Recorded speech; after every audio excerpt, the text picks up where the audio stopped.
that son of a gun. Put a big old mouth on that son. Holy crap, look at all these lily pads. Man, what are your options? What baits are you gonna throw? How are you gonna set them up? Let's talk about that in this video. All right, so first of all, let's talk about how you're gonna set this up. The first thing is line, or rods and line. Okay, let's talk about rods first. A heavy power or a medium heavy power rod is about the only thing I'm going to choose, and it just depends on which one I use. Depends on the technique. So if you look at these pads behind me, they're just thick as snot, and they'll break most lines. So I'm going to go with braided line first, 50-pound or 60-pound braid. Fish grabs it, wraps you around that son of a gun. You're going to want to rip it out and be able to really manhandle a big fish in this stuff. The second one is if it's super clear water like what I've got right here, I tend to go towards fluorocarbon, but 20, 22-pound, 25-pound test fluorocarbon is the minimum. And really that takes away a lot of options as in bait choices, because like a fluke, a floating worm, that kind of stuff requires a little bit lighter line, and 9 times out of 10 if I hook a fish in here, I'm going to end up breaking off. So let's talk about the baits that I'm going to be throwing and tying on in this type of stuff. Okay, so of course the first one that comes to mind is some type of a frog. Here's a spro frog right here, and I want one that's got a pointed nose so to work its way through these pads and not get hung up quite so much. And of course I'm going to fish it on 50, 65-pound braid and a heavy power rod.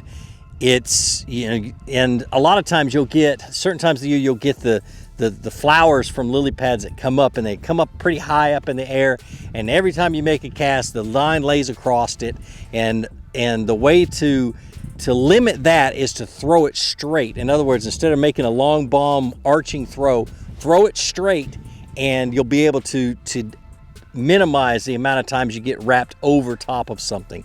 But these aren't quite so bad. These don't have a whole lot above them. So I'm going to make casts around. I'm going to work it around with a frog, and I'm going to look for swirls and try to get bites and so on and so forth. But 9 times out of 10, well, not 9 times out of 10, but a lot of times they don't bite. They don't hit top water. Then what are your options? So in an area as big as this, you really want to cover a lot of water to figure out where the fish are. You can't throw a chatterbait. You can't throw a spinnerbait. There's a lot of moving baits you cannot throw. But one I do throw all the time in this kind of stuff is some type of a weedless paddle tail, a large one. This is a Gambler Big Easy. It's on a big old hook with a little bit of weight on the front. It's got a little screw lock right here. It's on 65-pound cigar braid. It is something you can cover a lot of water with and be able to work through this kind of stuff. Kind of fish at top water, but you can let it sink a little bit and work it through these pads. And what you're looking for is you're looking for swirls and blow-ups and just an area that has fish in it. Even if they don't want to bite this thing, they're going to show you where they're at by following it up, or by swirling water behind it, or by striking at it. So great thing to cover water with. And if they bite this thing, it is so much fun. So a Big Easy or some type of a paddle tail on a weightless hook. We're going to save my favorite one for last, but the next one is going to be a flipping bait. So it's a little bit heavy for this. This is 1.25 ounces, punching weight and that kind of stuff for heavy stuff. And yeah, if there's mats of like hyacinth or some type of thick cover in there, I'm going to have one of these tied on. But usually a 3/4 ounce, half ounce, 3/4 ounce, or even a 1 ounce weight to flip around this cover. Now, I don't specifically want to hit every single lily pad that is in the lily pad field. I'm looking for something different. I'm looking for things like, here, let me pop my camera off real quick and show you guys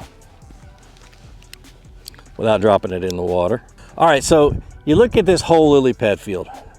Look right there, something different. So those are arrowheads, little arrowheads right there. I'm actually sitting in a grass mat, but if you look along the edge, I'll get to that second.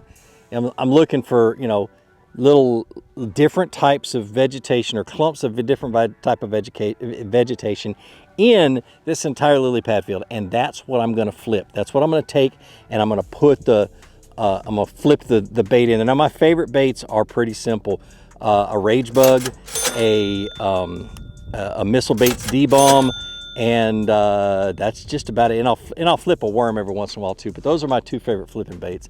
And I'll just throw around and hit all of these isolated, different types of vegetation that's in these pads. That's what I'm gonna punch, or that's what I'm gonna flip. And if you try to flip every single lily pad, you're just gonna drive yourself nuts. So my technique is simple.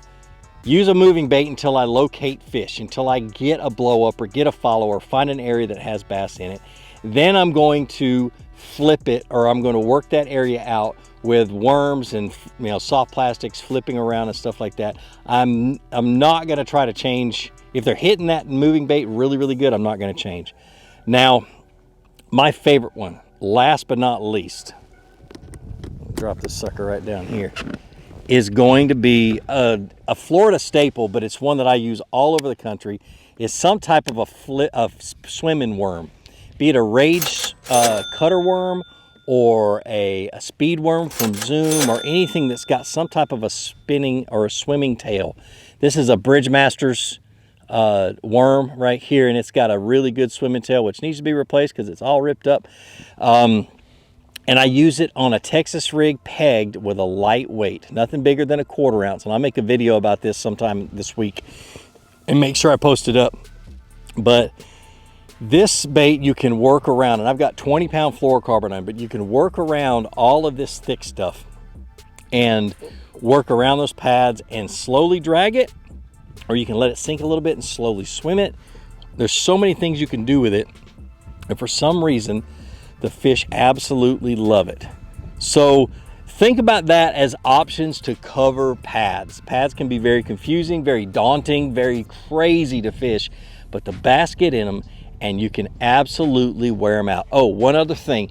Most lily pads, there are a few that don't, but most lily pads, they grow in mucky bottom, the hard mucky bottom, and I've never seen a bass bury itself in that mucky bottom and stay there. They don't want to stay in there. They don't want to be there. They're usually up in the water column. So all your flipping and pitching, everything you work is going to be in the upper half of the water column, not down close to the bottom. So you flip in. If it doesn't hit on the fall, bring it back up, shake it a little bit, bring it in, and make another cast.